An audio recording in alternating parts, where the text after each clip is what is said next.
கோவில்பட்டியில் களை கட்டியது மாவீரர் சுந்தரலிங்கனாரின் பிறந்தநாள் விழா.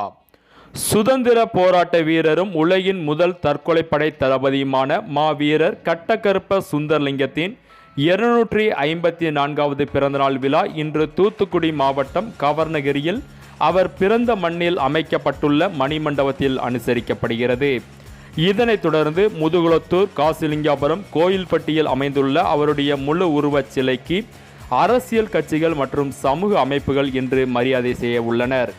அதன் தொடர்ச்சியாக கோயில்பட்டியில் அமைந்துள்ள உலகின் முதல் தற்கொலைப்படை தளபதி மாவீரர் கட்டக்கருப்ப சுந்தரலிங்கம் அவர்களின் முழு உருவச் சிலைக்கு தமிழ்நாடு தேவேந்திரகுல வேளாளர் கூட்டமைப்பின் பொதுச் செயலாளர் பிரியா பசுபதி பாண்டியன் மாலை அணிவித்து மரியாதை செலுத்தினார்.